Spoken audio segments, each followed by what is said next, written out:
好呀，欢迎你今天来听我们的深度解析。大家好，你好，很高兴又在这里和你聊天了。没错儿，今天我们会像两个老朋友一样坐在一起喝杯茶，慢慢聊，而且我们会用比较简单的中文，语速也会慢一点，让你听得舒服舒服的。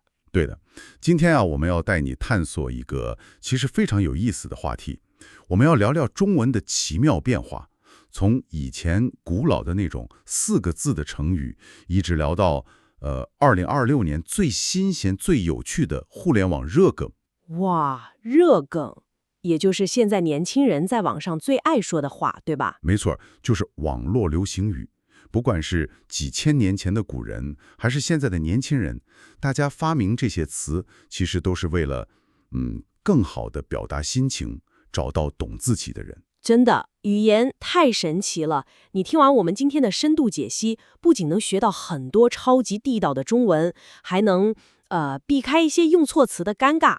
最重要的是，你能学会在工作里，也就是职场里，展现非常高的情商。对，高情商沟通，这个很关键。那我们直接开始吧。你知道吗？有时候我们出门去旅行，对吧？总是想把一件很大、非常厚的冬天衣服硬塞进一个小小的行李箱里。经常这样。然后你拼命的压，拼命的挤，甚至整个人坐到箱子上面。但是呢，那个拉链就是拉不上，最后箱子可能都坏了。哈哈，对，完全塞不进去。其实你想想，我们在每天说话的时候，很多时候也是这样的。你心里有很多很多的感觉，很复杂的情绪，但是你的词汇不够。是的，词汇太少了。对呀，你的词就像那个小小的行李箱，你努力把复杂的意思放进几个简单的词里面，结果呢，意思完全变了，别人也听不懂了。但是，如果你手里有一个真空压缩袋，情况就完全不一样了。哇，真空压缩袋就是那种抽走空气的袋子。没错，你把厚衣服放进去，把空气抽走，很大的一件衣服，瞬间就变成了一个很小很小的方块，对吧？容易就能放进行李箱。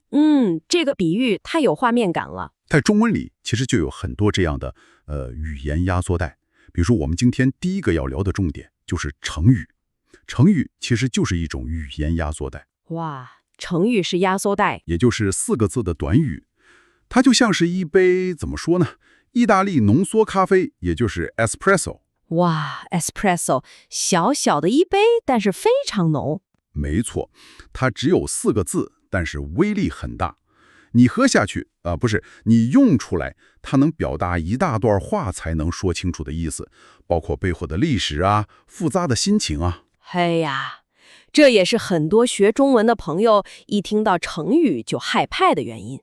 你现在可能正戴着耳机在想，我平时普通的词都记不住，成语有几千个，我哪有时间去像吃药一样，每天死记硬背字典呢？这也太难了吧！千万别害怕，其实这是一个很大的误会，我们不需要死记硬背。真的不用背吗？当然不用。你知道吗？很多成语有2000多年的历史了，可是我们今天每天都在用。比如你想说2个东西完全一样，你会怎么说？我会说它们一模一样。对，一模一样，这就是一个很常用的成语。或者你想说一个人非常专心，只做一件事，你会说他一心一意。一心一意，一和一都是数字。对，你看，非常简单的字吧。其实很多成语就是由非常简单的字组成的。对，我想到了一个很有趣的，叫马马虎虎。马马虎虎，这个太经典了。字面上看就是2匹马，2只老虎，非常可爱的动物。但是它的意思，根本不是动物，对吧？没错，马马虎虎的意思就是说一个人做事不认真，或者事情做得很一般，凑合。对，比如妈妈问我，你考试考得怎么样？我说，马马虎虎。就是这个意思。那如果一个人不仅做事不认真，还不专心，我们就可以用它的反义词3心2意。3个心2个意，哇，听起来就很乱，对吗？所以成语一点都不吓人，他们就在我们的日常生活里，能让你的话变得很生动，很有力量。原来如此，既然成语这么好用，那在我们的日常生活里，最应该学哪几个呢？我又怕用错了闹笑话。我们先说几个每天都会用到的高频成语，比如你的房间很乱，东西到处都是，你可以说哇，这真是乱七八糟。乱七八糟这个词听起来就像是一团糟的感觉。对，还有如果一件事情让你觉得很好笑，但是又很无奈，不知道该笑还是该哭。哇，我会说真是哭笑不得。没错，哭笑不得。最后，如果你今天工作太累了，完全没有力气了，你可以说我有气无力。有气无力，有呼吸，但是没有力气。这几个真的太实用了。对 Reddit 上有很多网友分享说，学习成语最好的方法就是不要用单词坎去背，那要怎么学？要在真实的场景里去抓它们。比如看中国的电视剧、听新闻，或者听我们这样的聊天播客，你在真实的对话里听到，就很容易记住了。这确实是个好方法。不过，我有个疑问，有些成语听起来非常高级，我很想用，但我怕用在不对的地方。比如呢？比如，我想夸我朋友的新衣服非常好看，非常漂亮，我能说，哇，你的衣服真是美轮美奂吗？呵呵，哎呀，这个千万别用错，这是一个很大的陷阱。啊，为什么不行？美轮美奂里面有2个美字啊。虽然有美字，但是美轮美奂这个成语在中文里只能用来形容很大的房子或者很高大华丽的建筑物，只能形容房子，不能形容衣服。绝对不能。如果你用来形容衣服，别人会觉得很奇怪。哇，好险好险！那再比如，我想帮朋友一个大忙，我拍着胸口跟他说：“朋友，这件事我来鼎力相助。”这样说是不是很讲义气？这样说的话，你的朋友可能会觉得你这个人太骄傲了。哎，为什么？鼎力相助不是帮忙的意思吗？是帮忙的意思，但是鼎力相助是一个用来感谢别人的词。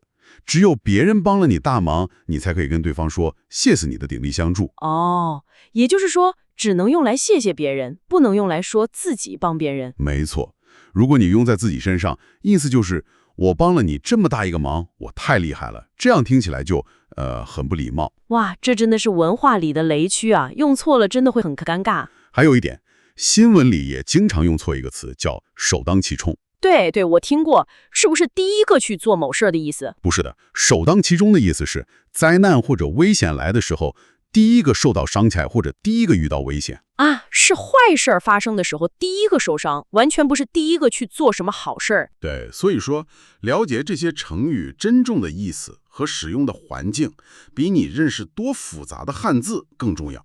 懂了，用对成语，别人会觉得你很有文化。用错了，就真的会产生很大的误会。是的，不过呢，语言是一直在进化的。古人发明了成语，而现在的年轻人在互联网上也在创造属于他们的新成语。对，也就是我们一开始说的网络热梗。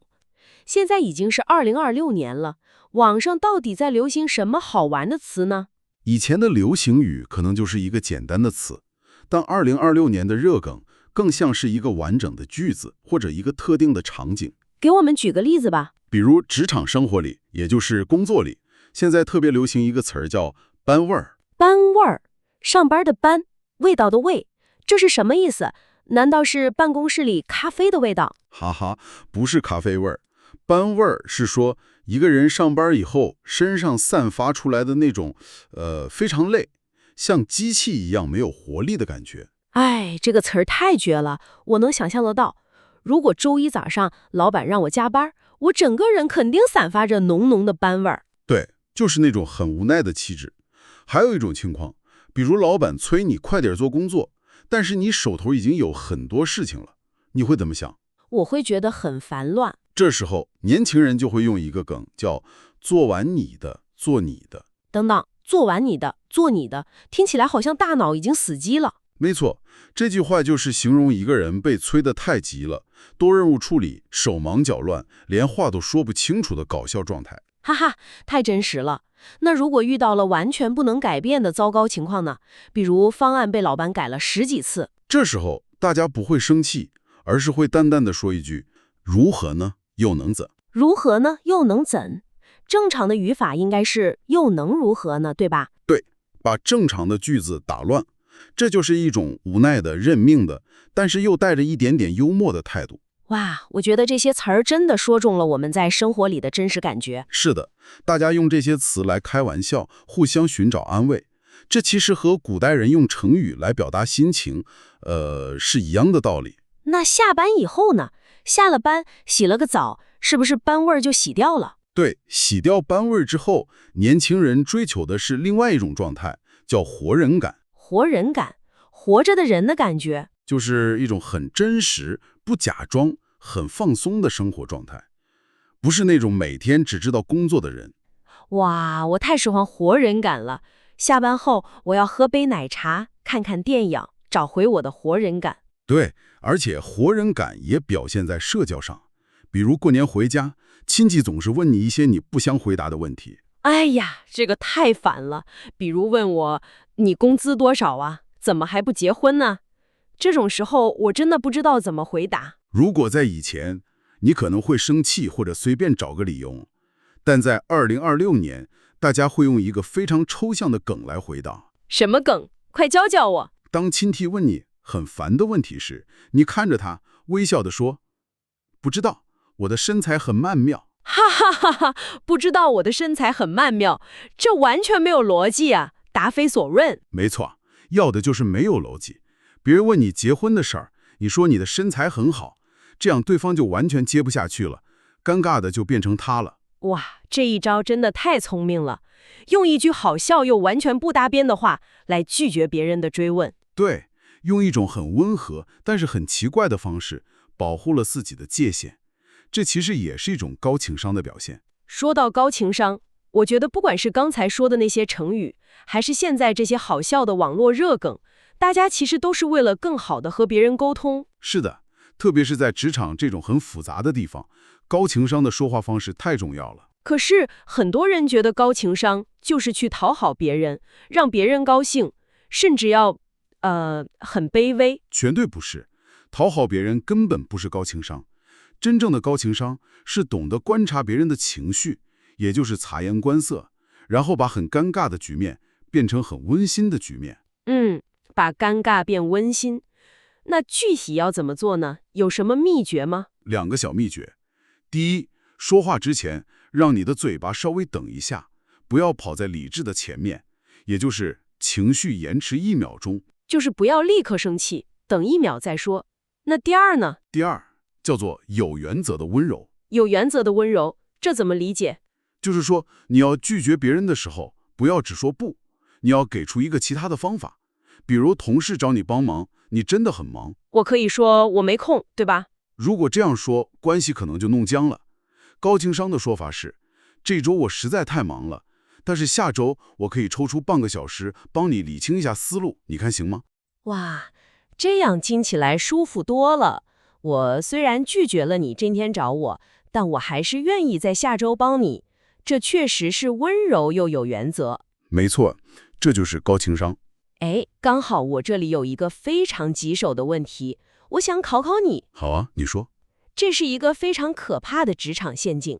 假设我们在开会，有很多同事在，突然有一个人站起来问老板：“老板，你觉得我们公司里是 A 组更厉害，还是 B 组更厉害？”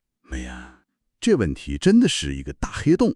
对呀，你想想，如果老板说 A 组厉害 ，B 组肯定不高兴；如果老板说 B 组厉害 ，A 组会生气；如果老板说都一样厉害，大家又觉得老板在说假话。这确实是个没有退路的问题。是啊，这时候该怎么回答才能把尴尬化解掉呢？这个时候，高情商的回答绝对不是直接去比较他们谁强谁弱。那要怎么说？我们来看一个真实的满分回答。这位聪明的经理没有直接评价，而是用了一个非常有画面的比喻来转弯。哦，什么比喻？他说 A 组呢就像是短跑选手，冲得非常快，爆发力强，而 B 组呢就像是马拉松选手，耐力特别好。咱们公司想要跑得远，这2种人缺一不可呀。哇，这也太绝了吧！短跑和马拉松，对吧？你觉得这个回答好在哪里？他完全没有说谁比谁差，他就是把两边都夸了，而且夸得非常具体。A 组速度快 ，B 组耐心好，这样大家都觉得被肯定了。没错，这就叫化解冲突。它就像是一个情绪的缓冲器一样，既没有偏心，也没有否定任何人，气氛一下子就变得很好了。真的，最高级的沟通技巧不是用多难多华丽的词语，而是用这种真诚体贴的方式，让别人听得舒服，觉得被理解。完全同意。今天和你的聊天真的太充实了，我们聊了那么多。是啊，时间过得真快。我们从简单好记的马马虎虎、一心一意，聊到了很容易用错的美轮美奂和鼎力相助。然后我们还穿越到了2026年，感受了年轻人那种很累的班味儿，还有追求真实的火人感。对，最后还学到了怎么用有原则的温柔和聪明的比喻来展现高情商。语言真的是活着的，它是流动的。没错，以前的人留下了成语，现在的人创造了热梗。其实这里我想给听众朋友们留一个非常有意思的问题去思考。哦，什么问题？你想啊，随着现在 AI 科技发展的这么快，越来越聪明，在未来的有一天，会不会出现一种由 AI 创造出来的，然后被我们人类每天去使用的赛博成语呢？哇，赛博成语 ，AI 发明的成语，这听起来有点科幻啊。我们会不会用机器发明的词来聊天呢？这真的是一个值得好好想象的问题。是的，大家可以拭目以待。真的非常感谢你今天一直陪着我们，听我们聊天学中文。谢谢大家的收听。希望你的中文说得越来越棒，用词越来越准确，也希望你在生活里不要有那么多班味儿，每天都充满开心的活人感。祝大家天天开心，学习进步。我们今天的聊天就到这里了，我们下一期深度解析再见。再见。